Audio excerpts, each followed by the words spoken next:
Hello मेरे प्यारे दोस्तों, स्वागत है आप सभी का इस कहानी 369 में। तो चलिए आज की कहानी करते हैं शुरू। कैसी हो रिंकू?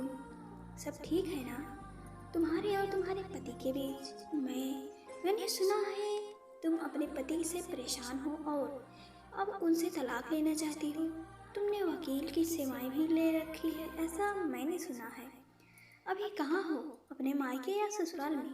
रिंकी की मौसेरी बहन प्रिया ने एक साथ कई सवाल रिंकी के सामने फोन पर रख दिया। आपसे यह सब किसने कहा? रिंकी ने पूछा। इससे क्या फर्क पड़ता है किसने कहा, कब, कहाँ? तुम यह बताओ, माजरा क्या है? क्या सचमुच तुम्हारा तलाक हो रहा है? प्रिया ने पूछा। रिंकी बोली, नहीं दीदी, ऐसा कुछ नहीं है। मैं अपने पति के साथ खुश हूँ। मेरी शादीशुदा जिंदगी में कोई भूचाल नहीं आया। मुझे कोई परेशानी नहीं है, ना ही मैं अपने पति से तलाक ले रही हूँ। तुम कह रही हो तुम्हारे पति और तुम्हारे बीच सब ठीक है, तो मुझे यह जानकर खुशी हुई। पर अगर तुम्हें सचमुच कोई परेशानी है तो तुम मुझसे निसंकोच कह सकती हो। आखिर मैं तुम्हारी मौसेरी बहन जो हूँ। इतना कहते ही प्रिया ने फोन रख दिया। रिंकी सोच रही थी कि इतनी नीची बात आखिर प्रिया दीदी तक कैसे पहुंची, वह भी उसके शहर में। शहर से 800 किलोमीटर दूर रहती है और ना ही उनसे फोन पर बात होती है। पिछले साल दिवाली पर बात हुई थी और इस बात को काफ़ी समय भी हो गया है। तभी रिंकी का फोन फिर बजता है। फोन की स्क्रीन पर देखा तो चाचा के बेटे प्रकाश भैया का फोन था। कैसी हो रिंकी? तुमने तो हमें एकदम पराया कर दिया। भाई हूँ तुम्हारा, तुम इतनी मुश्किल में हो तो तुमने बताना भी जरूरी नहीं समझा। तुम कहो तो मैं तुम्हारे पति से बात करता हूँ, समझाता हूँ उसे। तुम अपने आप को अकेला मत समझना, हम हैं तुम्हारे साथ। ऐसा करो, थोड़े दिन के लिए यहाँ आ जाओ, तुम्हारा मन बहल जाएगा, फिर सब मिलकर आगे का सोचेंगे। बहन, तलाक लेने से पहले एक बार अपनी बेटी के भविष्य के बारे में जरूर सोचना। हर परिस्थिति में हम तुम्हारे साथ हैं। प्रकाश भैया एक साथ में बोले जा रहे थे। रिंकी ने कहा, भैया मैं ठीक हूँ, मैं अपने पति के साथ ही हूँ और मुझे कोई परेशानी नहीं है। छोटी छोटी कहासुनी हर पति पत्नी के बीच होती रहती है, आप परेशान ना हो। पर आपसे यह सब किसने कहा?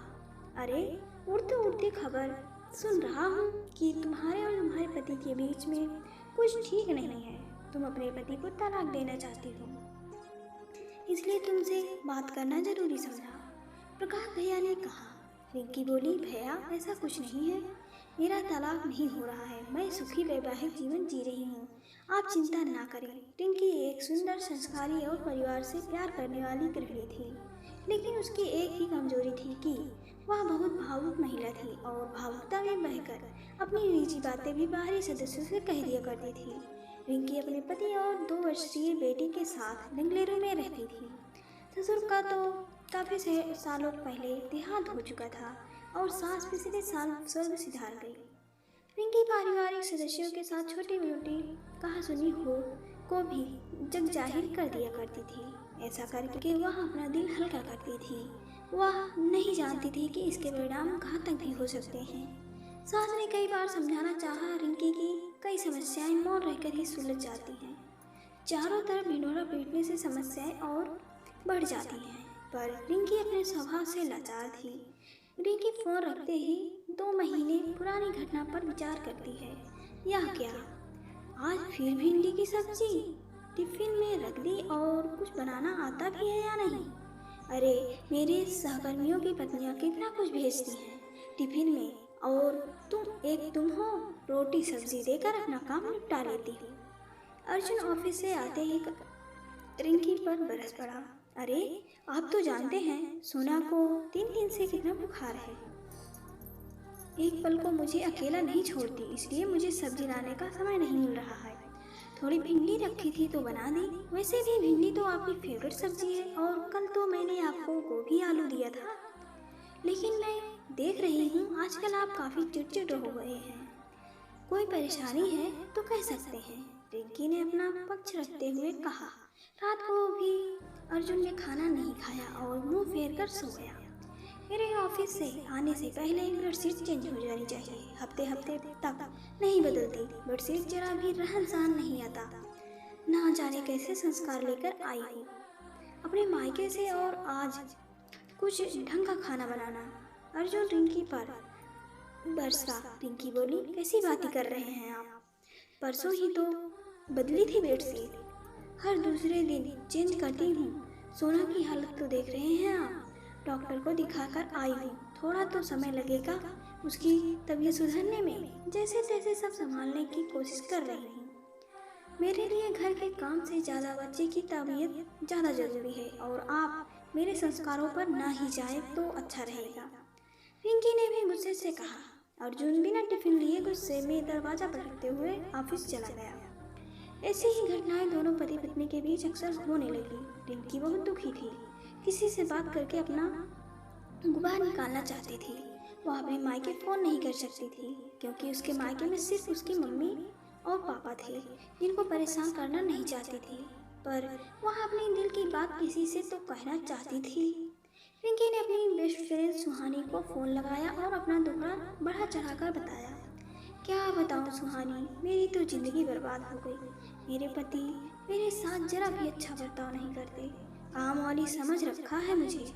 बात बात पर मुझे और मेरे मायके वालों को अपशब्द कहते रहते हैं। हर बात ऑर्डर देकर बोलते हैं। मन करता है बच्ची को लेकर मायके चली जाऊं, तलाक ले लूं इस बंदे से। रिंकी ने रोते हुए अपनी आप बीती सुनाई, जो 4 साल की शादी में पिछले महीने से पति पत्नी के बीच ऐसे ही चिक हो रही थी। यहाँ रिंकी ने अपना धैर्य खो दिया और अपनी निजी बातें कह डाली। सुहानी रिंकी की सबसे अच्छी सहेली थी, पर दोस्ती में भी संबंध हमेशा एक जैसा नहीं रहते। कभी किसी दौर में संबंध अत्यधिक गहरे और आत्मीय हो सकते हैं, जब एक दोस्त के लिए कुछ भी करने को तैयार रहते हैं। लेकिन किसी भी दूसरे संबंध की तरह दोस्ती में भी उतार चढ़ाव आते हैं। कई बार रिश्तों में खटास आने लगती है, ईर्ष्या या बदले की भावना जागने लगती है। ऐसे में दोस्त ही सबसे ज़्यादा खतरनाक और नुकसानदेह साबित हो सकता है। इसलिए जिंदगी के कुछ गहरे राज दोस्तों को भी हरगिज ना बताएं। रिंकी, मुझे कुछ पैसों की ज़रूरत है, लगभग 15-20 हज़ार। मुझे नया मोबाइल चाहिए। मेरे पति अभी नया मोबाइल दिलाने से मना कर रहे हैं, पर मुझे तुम्हारी तरह लेटेस्ट मोबाइल चाहिए, सुहानी ने कहा। पर तुम्हारा मोबाइल तो ठीक है, कहीं कोई खराबी तो नहीं है? तो फिर क्यों खरीदना चाहती हूँ? और वैसे भी मैं तुम्हारी पैसों से कोई मदद नहीं कर सकती। तुम तो जानती हो मेरे पति आजकल कितना रूखा व्यवहार करते हैं मेरे साथ। ऐसे में मुझे हर किस पैसे नहीं देंगे, और मेरे पास भी पैसे नहीं हैं, रिंकी ने कहा। अरे, मुझे पैसे दे देती तो मैं उनसे नया फ़ोन खरीद लेती और पति से कहती कि मेरे भाई ने मुझे नया फ़ोन दिलाया है रक्षाबंधन पर उपहार स्वरूप। पर छोड़ो, तुम्हें मेरी मदद ही नहीं करनी। इतना कहकर सुहानी ने फ़ोन रख दिया। फिर सुहानी रिंकी की गोपनीय बातों को बढ़ा चढ़ाकर सार्वजनिक करने लगी। एक सहेली से दूसरी सहेली, आस पड़ोस से लेकर रिश्तेदारों तक बात पहुंच गई। जबकि पति पत्नी के बीच मतभेद का मामला तो कुछ और ही था।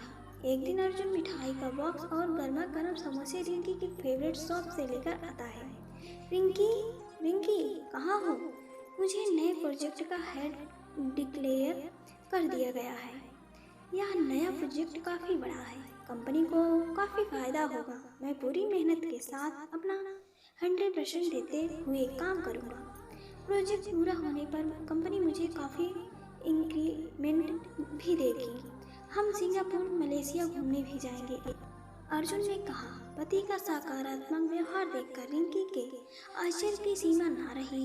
उसने डरते हुए पूछा, पर आपके महीने भर से चिड़चिड़े व्यवहार का कारण क्या था? अरे, पिछले महीने भी हमारी कंपनी को एक प्रोजेक्ट मिला था, मैं उसे हैंडल करना चाहता था। मैंने काफ़ी रिसर्च भी कर रखी थी, मैं उस प्रोजेक्ट के लिए काबिल भी था, पर वह मेरे जूनियर संजय को दे दिया गया।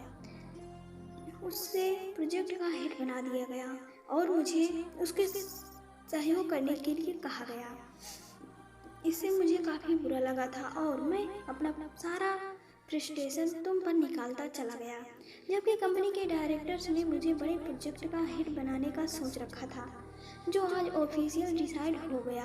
रिंकी, तुम नहीं जानती आज मैं कितना खुश हूँ, पर मैं वादा करता हूँ मैं हर परिस्थिति में संयम रखूँगा, खुद पर कंट्रोल रखूँगा, तुम पर बेवजह अपना गुस्सा नहीं उतारूँगा। अर्जुन मिठाई का एक पीस रिंकी के मुंह में डालते हुए कहा।